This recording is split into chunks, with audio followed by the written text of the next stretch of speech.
एक अमीर चिड़िया थी। वो अक्सर अपने नए नए कपड़े अपने दोस्तों को दिखाया करती थी। देखो, ये मेरी नई फ्रॉक, इसे मेरे पापा पेरिस के जंगल से लेकर आए हैं। मेरे पास तो बहुत अच्छी अच्छी ड्रेस है, क्या तुम लोगों के पास है? और हाँ सुनो दोस्तों, 2 दिन बाद मेरा जन्मदिन है, तुम लोग मेरे जन्मदिन पर जरूर आना। मेरे जन्मदिन पर मेरी मम्मी ने महंगे केक का ऑर्डर दिया है। तभी उसकी सहेली टूनी कहती है, टुनटुनी, तुम्हें अपना जन्मदिन गरीब चिड़ियों के साथ मनाना चाहिए। मैं तो अपना जन्मदिन गरीब बच्चों के साथ मनाती हूँ, मुझे बहुत खुशी मिलती है। छी टूनी, तू भी क्या बात करती है? मैं और गरीब चिड़ियों के साथ अपना जन्मदिन मनाऊं? मैं अपना जन्मदिन तो बहुत ही धूमधाम से मनाती हूँ।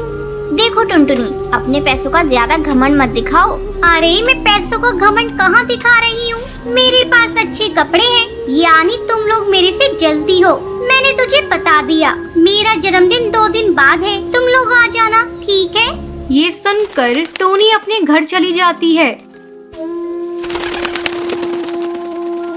घर जाकर वो अपनी माँ से कहती है, माँ, मेरा जन्मदिन अगले महीने है, तुम मुझे क्या गिफ्ट दोगी? अरे टूनी बेटा, आज तू ये कैसी बातें कर रही है? तुझसे किसी ने कुछ कहा है क्या? हाँ माँ, मेरी एक सहेली है टुनटुनी, वो अपने पैसों का बहुत घमंड दिखाती है। 2 दिन बाद जन्मदिन है, उसने मुझे अपने यहाँ इनवाइट किया है। तो क्या हुआ बेटा, तू चली जाना। इसलिए तो पूछ रही हूँ माँ कि तुम मेरे बर्थडे पर मुझे क्या गिफ्ट दोगी? जब मेरी सहेलियाँ मुझसे पूछेंगी तो मैं उन्हें क्या बताऊंगी?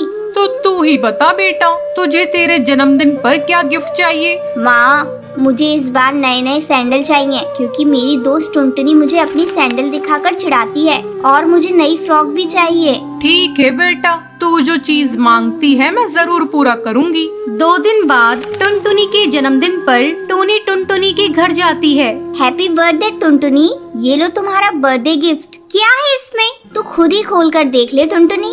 जैसे ही टुनटुनी टोनी का दिया हुआ गिफ्ट खोलती है, अरे इसमें तो पेन है। मैं जानती थी टोनी, तो इससे ज्यादा कुछ दे नहीं सकती। तुम गरीब पक्षियों के पास इतने पैसे कहाँ हैं जो मुझे तुम महंगे गिफ्ट दे सको? ये सुनकर टोनी उदास हो जाती है। टुनटुनी, इस पेन का अपमान मत करो, गिफ्ट गिफ्ट होता है, चाहे वो छोटा हो या बड़ा। ठीक है टोनी, ज्यादा मुझे लेक्चर मत दे, जा आप जाकर बैठ जा, थोड़ी देर में केक कटिंग करेंगे। थोड़ी देर बाद टुनटुनी केक काटती है और अपने दोस्तों को अपने नए नए गिफ्ट दिखाकर उन्हें नीचे दिखाती है। इसी तरह समय गुजरने लगता है। जब टूनी का जन्मदिन आता है, वो अपने दोस्तों को इनवाइट करती है। तब टुनटुनी इसका मजाक उड़ाते हुए कहती है, टूनी, तू तो अपना जन्मदिन गरीब चिड़ियाओं के साथ मनाती है, मैं आकर वहाँ क्या करूँगी? मुझे गरीब पक्षियों से बहुत ही ज्यादा नफरत है। लेकिन टुनटुनी, एक बार मेरे बर्थडे पर आकर देखो तो तुम्हें बहुत अच्छा लगेगा। ठीक है, जब तू इतना कह रही है तो मैं आ जाऊंगी। शाम को टुनटुनी टूनी के घर जाती है।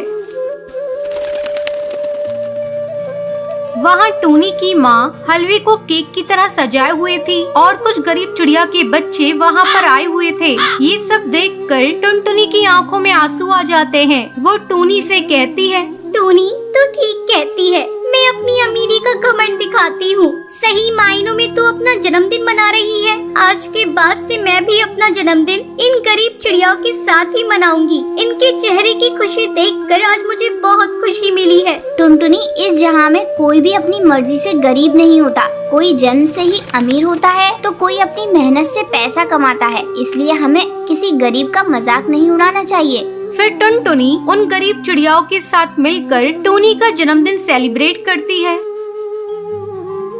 बहुत दिनों की बात है, सुंदरवन जंगल में एक गरीब खूबसूरत चिड़िया रहती थी। उसका नाम जैनी था। जंगल के सब पक्षी उसकी खूबसूरती के दीवाने थे, लेकिन वो बहुत ही ज्यादा गरीब थी। उसकी माँ हेमा पक्षियों के घरों में काम करके अपना गुजारा किया करती थी। एक बार की बात है, हेमा अपनी बेटी जैनी से कहती है, बेटा, मैं ठाकुर साहब के यहाँ काम पर जा रही हूँ, मैंने खाना बना दिया है, तुम खा लेना और अपना ख्याल रखना, मैं जल्दी आऊंगी। ठीक है माँ। ये कहकर हेमा चिड़िया ठाकुर दुर्जन सिंह के यहाँ काम करने आ जाती है। उसका एक बेटा भी था जिसका नाम प्रेम था। वो बहुत ही अच्छा और दयालु कौवा था। नमस्ते ठाकुर साहब। नमस्ते छोटे मालिक। हेमा, तुम्हें आने में देर क्यों हो गई? तुम्हारा हर बार का यही नाटक है। काम करना है तो करो, वरना जाओ यहाँ से।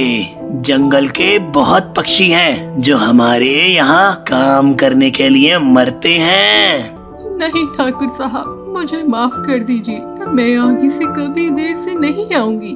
तभी प्रेम अपने पिता से कहता है, पिताजी, हेमा आंटी को माफ कर दीजिए। और हेमा आंटी, कल मेरा जन्मदिन है तो उसकी पार्टी है, आप अपने परिवार को लेकर आइएगा। पर छोटे मालिक, आपकी पार्टी में हम गरीबों का क्या काम? नहीं हेमा आंटी, आप जानती हैं आप मेरे लिए माँ जैसी हैं। माँ के जाने के बाद आपने ही मुझे पाला था। अगले दिन प्रेम की जन्मदिन की पार्टी होती है। जंगल के सब पक्षी उस पार्टी में आते हैं। तभी हेमा अपनी बेटी जैनी चिड़िया के साथ आती है। तब प्रेम उसे देखता है तो देखता ही रह जाता है। उसे जैनी चिड़िया से पहली नजर में प्यार हो जाता है। ऐसे ही काफी दिन गुजर जाते हैं। अब प्रेम रोजाना जैनी चिड़िया का पीछा करता था। एक दिन जैनी चिड़िया नदी के पास पानी भरने आती है। तब प्रेम उससे कहता है, जैनी चिड़िया, मैं तुमसे बहुत प्यार करता हूँ और शादी करना चाहता हूँ। ये सुनकर जैनी बहुत खुश हो जाती है, पर वो प्रेम से कहती है, प्रेम, मैं भी तुमसे प्यार करती हूँ। मैंने जब से तुम्हें देखा है, मैं हर दिन तुम्हारे बारे में सोचती हूँ, लेकिन मैं तुमसे शादी नहीं कर पाऊंगी। हमारा ये रिश्ता तुम्हारे पिताजी को मंजूर नहीं होगा। मैं गरीब और तुम अमीर, इसलिए तुम मुझे भूल जाओ। जैनी, तुम फिक्र मत करो, मैं अपने पिताजी से बात करूंगा। अगर वो नहीं माने तो मैं तुमसे मंदिर में शादी कर लूंगा। तभी वहाँ पर ठाकुर दुर्जन सिंह अपने आदमियों के साथ आ जाता है। ए चिड़िया, तेरी इतनी हिम्मत, तू हमें हमारे बेटे से अलग करेगी? बेटे से अलग करना चाहती है? तेरी औकात क्या है? तू जानती है तेरी माँ मेरे घर नौकरानी है और तुम जैसी चिड़ियों को अच्छे से जानता हूँ मैं। बस पैसों की वजह से तुम मेरे बेटे से शादी करना चाहती हो। फिर जैनी ठाकुर साहब से कहती है, मुझे माफ कर दीजिए, पर मैं प्रेम से सच्चा प्रेम करती हूँ। ठाकुर साहब, मुझे पैसों का कोई लालच नहीं है और चिड़िया मरती होंगी पैसों पर, मैं उन चिड़ियाओं में से नहीं हूँ। ये सुनकर ठाकुर दुर्जन सिंह को बहुत गुस्सा आ जाता है और वो जैनी चिड़िया को पकड़ लेता है और उसे अपने आदमियों से मारने के लिए कहता है। तभी प्रेम कहता है, पिताजी, मैं जैनी से सच्चा प्यार करता हूँ। मैं आपके आगे हाथ जोड़ता हूँ, इसे छोड़ दीजिए वरना मैं मर जाऊंगा। मैंने आपसे जिंदगी में कुछ भी नहीं मांगा, लेकिन मैं आपसे जैनी चिड़िया का साथ मांगता हूँ। बस मुझे ये दे दीजिए। ये सुनकर ठाकुर दुर्जन सिंह को अपनी गलती का एहसास हो जाता है। वो जैनी से कहता है, जा जैनी जा, जी ले अपनी जिंदगी। अब जैनी चिड़िया और प्रेम कौवे की शादी हो जाती है और वे एक साथ खुशी खुशी रहते हैं।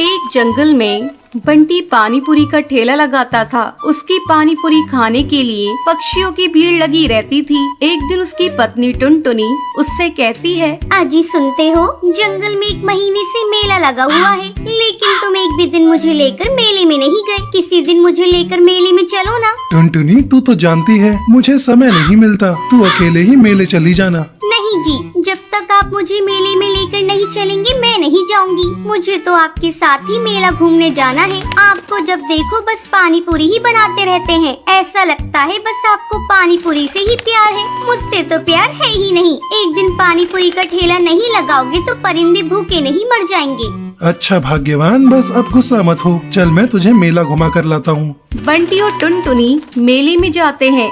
वो दोनों देखते हैं कि मेले में बहुत सारी दुकान लगी हुई है। अजी सुनते हो, इस मेले में तो चाट पकौड़ी भी बिक रही है। तुमने क्यों नहीं अपनी पानी पूरी का ठेला लगाया? टुनटुनी, मैं भी अपना पानी पूरी का ठेला लगाना चाहता था, लेकिन इस मेले में दुकान लगाने का किराया बहुत ज्यादा है, जिसे दे पाना मेरी बस की बात नहीं। चलो छोड़ो, तुम अपना मन छोटा मत करो, मेले में से जो तुम्हें लेना है ले लो।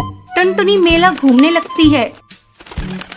तभी बंटी की नजर एक पानी पूरी के ठेले पर पड़ती है। अरे, इस पानी पूरी के ठेले पर तो बहुत भीड़ लगी हुई है और पानी पूरी का रेट भी ज्यादा है, फिर भी पक्षी बिना संकोच किए खा रहे हैं। मैं अभी जाकर पता लगाता हूँ कि इसने अपने पानी पूरी का दाम इतना ज्यादा क्यों रखा है। बंटी उस पानी पूरी के ठेले पर जाकर उस पानी पूरी वाले से पूछता है, अरे भाई, तुमने अपनी पानी पूरी का दाम इतना महंगा क्यों रखा है? ऐसा क्या है तुम्हारी पानी पूरी में? ये ऐसी वैसी पानी पूरी नहीं है, बॉम्बे का मशहूर पानी पूरी है। इसका पानी आरओ के पानी से तैयार किया जाता है। और ये देखो, यहाँ बहुत सारे फ्लेवर की पानी पूरी हैं। जरा मुझे भी देना तो। बंटी 50 रुपए पानी पूरी वाले को देता है। जैसे ही बंटी पानी पूरी खाता है, अरे ये तो बॉम्बे की पानी पूरी के नाम पर पक्षियों को लूट रहा है। इससे अच्छी पानी पूरी तो मैं बनाता हूँ, लेकिन जंगल के पक्षियों को मेरी पानी पूरी के 10 रुपए देने में ज्यादा लगता है। मुझे कुछ करना होगा।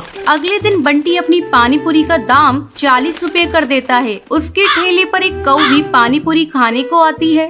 भैया, कल तक तो तुम्हारे पानी पूरी के दाम 10 रुपए था, लेकिन आज तुमने 40 रुपए रेट रखे हैं। ऐसा है बहन जी, कल तक मेरी पानी पूरी का फ्लेवर एक ही होता था, लेकिन आज ढेर सारे फ्लेवर्स हैं। बताइए आपको कौन सा फ्लेवर दूं? तुम अपना फ्लेवर अपने पास रखो, मुझे तुम्हारी पानी पूरी नहीं खानी। तुम बहुत लालची हो गए हो। धीरे धीरे बंटी के पानी पूरी के ठेले पर पक्षी आना बंद कर देते हैं। तभी एक दिन टुनटुनी उससे कहती है, देखा तुमने, पानी पूरी का दाम बढ़ा दिया और पक्षियों ने तुम्हारे ठेले पर आना बंद कर दिया। तुम ऐसा करो, कल से अपने पुराने रेट पर ही तुम पानी पूरी बेचना। तुम सही कह रही हो टुनटुनी। अगले दिन बंटी कबूतर अपना लालच छोड़कर अपने पुराने रेट पर ही पक्षियों को पानी पूरी बेचने लगता है। धीरे धीरे उसके ठेले पर पक्षियों की भीड़ लगने लगती है। ये सब देखकर बंटी बहुत खुश होता है और आगे लालच कभी नहीं करता। हमें कभी भी लालच नहीं करना चाहिए। जो भी इंसान लालच करता है वो अपनी लाइफ में कभी भी खुश नहीं रह सकता। हमें अपनी मेहनत या किस्मत का जितना भी मिल गया उससे अपना काम निकालना चाहिए। लेकिन अगर हम थोड़ा ज्यादा के चक्कर में लालच करेंगे तो हमारे पास अभी जितना है उससे भी हाथ धोना पड़ सकता है। इसलिए कहते हैं, ज्यादा लालच। सुंदरवन जंगल में टुनटुनी अपनी माँ टोनी के साथ रहती थी। टुनटुनी की माँ बहुत दयालु थी। एक दिन टुनटुनी अपनी सहेली रानी चिड़िया को अपने घर लेकर आती है। टुनटुनी, ये बच्ची कौन है? तू किसे घर लेकर आई है? माँ, ये मेरी सहेली रानी चिड़िया है। कल ही इसकी माँ का देहांत हो गया। इसके तो पापा भी नहीं है। क्या इसे मैं अपने साथ रख लूं? तुम इसे भी प्यार करोगी ना माँ? टुनटुनी, ये भी पूछने वाली बात है। मैं तुम दोनों को एक जैसा प्यार दूंगी। आ रानी चिड़िया, मेरे पास आ। डर मत, मैं भी तुम्हारी माँ जैसी हूँ। तुम मुझे ही अपनी माँ समझो। मेरी माँ क्यों मुझे छोड़ के चली गई? मुझे भी अपने साथ ले जाती। नहीं रानी चिड़िया, ऐसी बात नहीं करते। चल, मैं तुझे खाने को रोटी देती हूँ। टुनटुनी, तू भी चल बेटा, तू भी रानी के साथ बैठकर खा ले।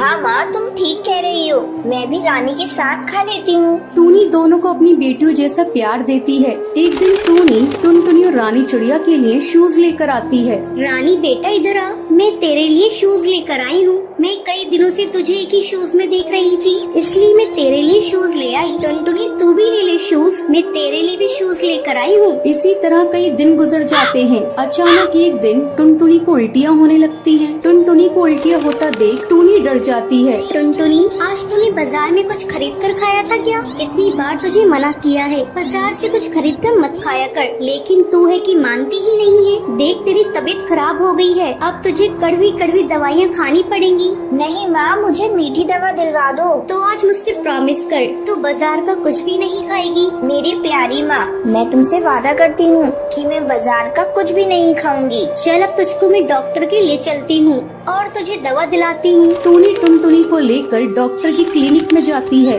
डॉक्टर, देखिए ना, मेरी बेटी को सुबह से उल्टियाँ हो रही है। बहन जी, मैं अभी चेक करके बताती हूँ। डॉक्टर टुनटुनी का चेकअप करती है और चेकअप करने के बाद डॉक्टर टूनी को बताती है, बहन जी, आपकी बेटी की किडनी खराब है। आपको जल्द से जल्द इनका ऑपरेशन कराना होगा, तभी आपकी बेटी की जान बचाई जा सकती है। डॉक्टर, आप मेरी किडनी ले लीजिए, पर मेरी बेटी की जान बचा लीजिए। टूनी जी, आप घबराइए मत। मैं कुछ दवाइयाँ लिख देती हूँ, जिससे आपकी बेटी को कुछ दिनों तक इससे आराम मिलेगा। आगे देखेंगे क्या करना है। टूनी दवाई लेकर टुनटुनी को घर लेकर आती है। बेटा, तू आराम कर, मैं कुछ खाने के लिए लाती हूँ तेरे लिए, फिर तुझे दवाइयाँ दूंगी। माँ मुझे क्या हुआ है, मैं मर जाऊंगी क्या?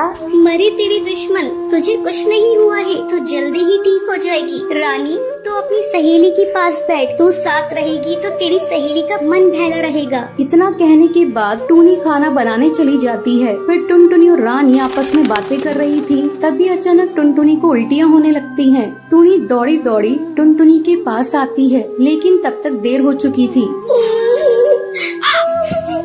बेटा क्या हो गया तुझे? आंखें खोल अपनी बेटा, तो इस तरह मुझे छोड़कर नहीं जा सकती। टूनी टुनटुनी की डेड बॉडी से लिपट कर रोने लगती है।